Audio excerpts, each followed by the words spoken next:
যে আল্লাহ, পৃথিবীতে 1,24,000 নবী রাসূল এসেছিলেন, তার ভিতরে বিশ্বনবী মুহাম্মদ রাসূলুল্লাহ সাল্লাল্লাহু আলাইহি সাল্লামের উম্মত করে তুমি আমাদেরকে সৃষ্টি করিও। এটাও আমরা কেউ আল্লাহকে বলিনি। বলেছিলাম? বলেনি।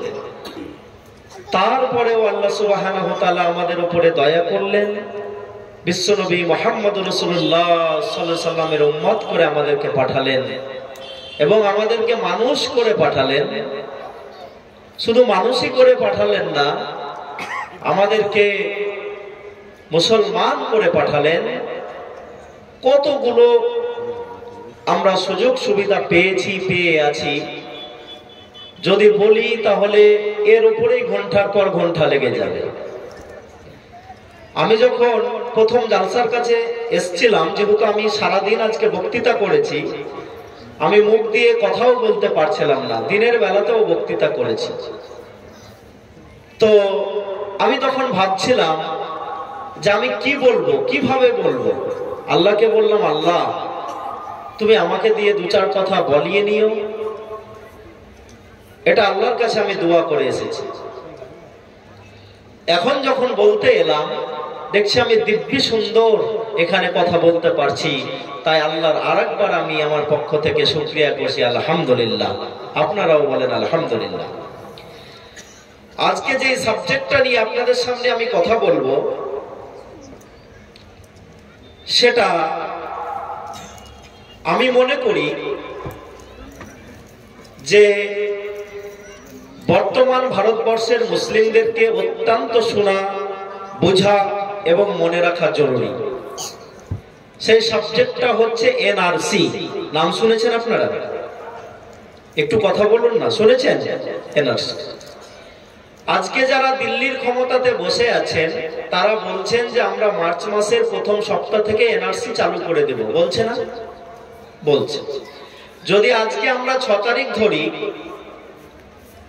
আর ফার্স্ট উইক অফ মার্চ ধরি, তাহলে হাতে আমাদের আর 2টা দিন আছে। স্যাটারডে, শনিবারটাকে তো এমনিতেই ঠিকঠাক ধরা হয় না, সেটা হচ্ছে বৃহস্পতিবার আর শুক্রবার। তার মানে বৃহস্পতি শুক্রর ভিতরে এনআরসি ভারতবর্ষ জুড়ে হয়ে যেতে পারে তাদের ঘোষণা অনুযায়ী। আমরা দেখেছিলাম 2019 সালে যে এনআরসি যখন পাস হয়, যে একটা বিল, সিটিজেনশিপ অ্যামেন্ডমেন্ট বিল, সেটা পার্লামেন্টে উঠানো হয়েছিল এবং উঠার পর সেটাকে সিএএ, সিটিজেনশিপ অ্যামেন্ডমেন্ট অ্যাক্টে পরিণত করা হয়েছিল।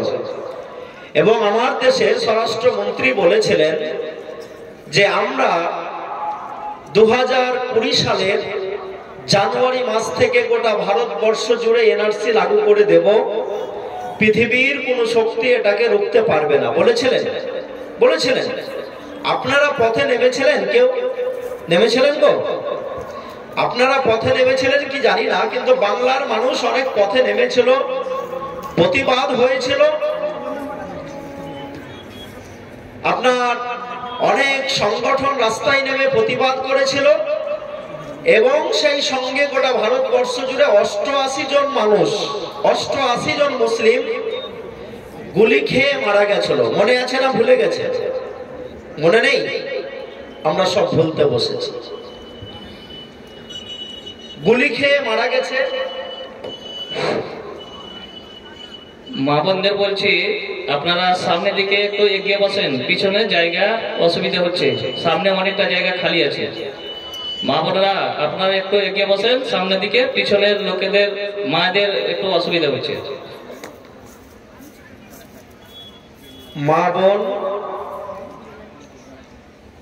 এই কথাটা যাতে এটাই লাস্ট বলতে হয়, আর না বলতে হয়, একটু মাথায় রাখবেন। আর যারা দাঁড়িয়ে জালসা শুনছেন, পিছনে যারা দাঁড়িয়ে আছেন, আমি কোনোদিনও বসতে বলি না। 2024 সালের 6ই মার্চ যদি মুসলিমদের জালসাতে এসে বসতে বলতে হয়, তা আমি হাবিবুল্লাহ মনে করি নামটা পরিবর্তন আমাদের করে নেওয়া উচিত। এই কদিন পর আমাদের ঘর যাবে। 22 তারিখ জানুয়ারি মাসের আমাদের প্রিয় বাবরি মসজিদ চলে যে রাম মন্দির হয়ে গেল। যখন মানুষ মঙ্গল গ্রহে পাড়ি দিচ্ছে, যখন মুসলমানরা গোটা পৃথিবী নিয়ে কি ঘটছে, গাজাতে যখন আমার বাচ্চাগুলো মারা যাচ্ছে, ইউক্রেন যখন রাশিয়া দ্বারা ধ্বংসপ্রাপ্ত হচ্ছে, সেই সময়তে এসে জালসাতে যদি বসতে বলতে হয় আমার কোনো ভাইকে, এটা অত্যন্ত দুঃখের বিষয়। কেন বসতে বলবো আপনাকে? ভালো না লাগলে চলে যেতে পারেন, সেটা আলাদা কথা, কিন্তু দাঁড়িয়ে কেন থাকবেন? জায়গা যেখানে করে রেখেছে জায়গা থাকবে না, সেটা আলাদা ব্যাপার। গতকালকে একটা জালসা থেকে আসছিলাম, আমাকে আসার পর বলছে যে হাবিবুল্লাহ সাহেব, একটা পেঁয়াজের জমি নষ্ট হয়ে গেছে। আমি বললাম কেন পেঁয়াজের জমি নষ্ট হয়ে গেল? বললো জালসা কমিটিরা যে জায়গাটা করেছে সেই জায়গাতে লোকজন বসার জায়গা পায়নি, সব পেঁয়াজের জমি টমিতে বসে গেছে। আমি বললাম কই, চিল্লাচিল্লি তো একবারও হয়নি, একবারও তো শুনতে পাইনি যে পেঁয়াজের একটা জমি নষ্ট হয়ে গেল। বললো আপনি যে লোকের বাড়ি ভেঙে যাওয়ার কথা বলছিলেন, লোকের মাথা বাড়ি ভেঙে যাওয়াতে পড়েছিল, তাই চিল্লাচিল্লি হয়নি। আপনাকে কেন বলতে হবে যে প্লিজ ইউ সিট ডাউন? আজকের দিনে বলবো আপনাকে যে বসুন? না, আমি হাবিবুল্লাহ বলি না। আর যদি বলতে হয় তাহলে আমাদের টপিক কাটাকাটি হবে। তো যেই কথাটি বলছিলাম, যে তারা বলেছিল যে আমরা 2020 সাল থেকে গোটা ভারতবর্ষ জুড়ে এনআরসি চালু করে দিব, কিন্তু আমরা দেখলাম ছোট্ট একটা ভাইরাস, যেটাকে আমরা করোনা বলছিলাম, কোভিড-19 বলছিলাম, এর জন্য এনআরসিটা চালু হয়। কথা বলছেন না কেন? চালু হয় নাই। এবার বলছে যে এই সপ্তাহ মার্চ মাস থেকে চালু করব। এনআরসি যদি হয় তাহলে কি হবে আপনাকে আমি বলে দেব কি হবে, এবং এনআরসি যাতে না হয়, কিভাবে না হয় তারও মন্ত্র আপনাকে আমি শিখিয়ে দিয়ে যাব। রাজি আছেন শুনতে? রাজি আছেন? একটু মাথা টাথা নাড়েন, কথা টথা বলেন, তাহলে তো আমার অসুবিধা হচ্ছে। আমরা তো ক্লাস করা লোক, আমরা ক্লাস করলে তো বাচ্চাদের সাথে কথা বলি, কথা একটু বলতে হবে। কথা কেন বলবেন না? মুসলমানদের মুখ থেকে কথা বন্ধ হয়ে গেছে, তাই এমন একটা লোকের কাছ থেকে মুসলমানদেরকে তালাক শিখতে হচ্ছে, যেই লোকটা নিজের স্ত্রীকে গুজরাটের মাটিতে এখন তালাকই দিয়ে আসেনি। কার কথা বললাম? কার কথা বললাম? মিস্টার নরেন্দ্র মোদীর কথা বললাম, যিনি তার নিজের স্ত্রী যশোদা বেনকে গুজরাটে এখনো ঠিকঠাক তালাকই দিয়ে আসেনি। তারা মুসলমানদেরকে বলছে তোমাদের তালাক সিস্টেম ঠিক নেই, তালাকটা ঠিক করো। এটা তার কাছ থেকে আমাদেরকে শিখতে হচ্ছে। দুঃখের কথা নয়? হ্যাঁ, যারা পেশাব করে পানি নিতে জানে না তাদের কাছ থেকে আমাদেরকে শিখতে হচ্ছে। তাই আমরা মুখের কথাটা বন্ধ করেছি। এনআরসির সাথে সাথে গোটা ভারতবর্ষ জুড়ে নতুন করে আবার বলছে we will be implement UCC in India. আমরা ভারতের মাটিতে আবার নতুন করে একটা জিনিস নিয়ে আসবো, সেটা হচ্ছে ইউসিসি, ইউনিফর্ম সিভিল কোড। বর্তমান ভারতের উত্তরাখণ্ডে এটা চলেও এসেছে। যদি আসে কি হবে সেটাও আপনাকে আমি বলবো, কি করে রুখবেন সেটাও আপনাকে বলবো। এগুলো শুনবেন না? শুনবেন না? একটু কথা বলতে হবে। শুনবেন না? শুনবেন না? কোরআন হাদিসের আমরা এত সুন্দর কথা বলছিলাম, আমিও পিছনে শুনছিলাম আর তওবা করছিলাম, আল্লাহ আমি হাবিবুল্লাহ এতদিন পার করে দিলাম, কি করলাম? কতটি ঈমান আমার আমল আমার হয়েছে, কতটি আমার নেকি হয়েছে। আমি তখনই চোখ বন্ধ করে চোখের উপরে হাত দিয়ে ভাবছিলাম যে না, আমার বেশি আমল হয়নি। এত সুন্দর আলোচনা আমরা শুনছিলাম, এত সুন্দর কথাগুলো বলছিলেন।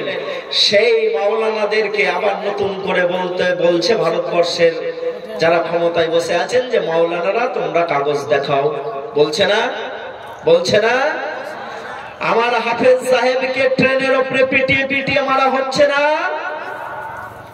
আমার সেই ছোট্ট বাচ্চাটি জুনায়েদ হরিয়ানাতে যখন ট্রেনে যাচ্ছিল, মাকে বলছিল মা মাদ্রাসা থেকে ফিরছি, মনে বড্ড আশা, বাড়ি যাবো আর তোমার হাতের পায়েস খাবো, আমার জন্য একটু পায়েস রান্না করে রাখিও। তার মা তার জন্য পায়েস রান্না করে রেখেছিল। আমার ছোট্ট জুনায়েদকে কারা কারা ট্রেনের উপরে পিটিয়ে পিটিয়ে মেরে দিল। বিচার হয়েছে? বিচার হয়েছে? হয়নি। আমার প্রধানমন্ত্রী বাংলাতে এসেছিলেন আর বলছিলেন যে আমি বাংলার মুসলমানদেরও ভোট চাই। সংখ্যালঘুদের আমরা ভোট চাই। আমরা প্রধানমন্ত্রীকে বলছিলাম এবং আজও জালসার মাধ্যম দিয়ে বলে যাচ্ছে, আমি হাবিবুল্লাহ যেই কথাগুলো আজকে বলে যাব রেকর্ডিং হচ্ছে, সোশ্যাল মিডিয়াতে যাবে, সোশ্যাল মিডিয়ার প্ল্যাটফর্ম ব্যবহৃত হবে। এর জন্য প্রতিটা বক্তব্যের দায়িত্ব আমার, এর জন্য জালসা কমিটিকে কোনো দায়িত্ব নিতে হবে না। আমি প্রমাণ নিয়ে এসেছি, দেখিয়ে যাব আপনাদেরকে। আমাদের এই অবস্থা হতে চলেছে ভারতবর্ষ জুড়ে। যাদের কোনো কিছুরই ঠিক নেই তাদের কাছ থেকে আবার আমাদেরকে অনেক কিছু শিখতে বসতে হচ্ছে। বন্ধু কেন জানেন? মুখটা বন্ধ করেছি তাই। মুখ আমরা খুলবো, মুখ আমরা খুলবো, ইনশাআল্লাহ খুলবো। মুসলমানদের হারানোর কি আছে? ইন্নাল্লাহ আশতারা মিনাল মুমিনিনা আনফুসাহুম ওয়া আমওয়ালাহুম বিআন্না লাহুমুল জান্নাহ। যারা মুসলিম, যারা ঈমানদার, তারা শুনে রেখে দিন, আপনার জান আর মালটা বিক্রিত হয়ে গেছে, বিক্রয় করা হয়ে গেছে এবং এটাকে আপনি বেচে দিয়েছেন জান্নাতের বিনিময়ে। সুতরাং আপনার যেই জানটা আজকে আছে এবং যেই মালটা আপনি দেখছেন, এটা তোহফা, এটা আপনার কাছে বোনাস, আপনি বিক্রি করে দিয়েছেন সেটা জান্নাতের বিনিময়ে। আজকে আপনার ভিতর কাঁদে না? আজকে আপনার দুঃখ হয় না? আজকে রাত্রের অন্ধকারে যখন আপনি ল্যাব গায়ে দিয়ে মশারিটাকে খাটিয়ে দিয়ে সুন্দর করে বিছানাতে ঘুমিয়ে যান, তখন আপনার মনে পড়ে না আমার সেই বোনটার কি দোষ ছিল, যাকে আমেরিকার সৈন্যবাহিনীরা প্রতিদিন 20 ঘন্টা ধরে ধরে রেপ করতো? আমার আফিয়া সিদ্দিকার কি ভুল ছিল? এই প্রশ্ন মুসলমানদের আজকে মনে উদিত হয় না। উদিত করতে হবে, নিয়ে আসতে হবে।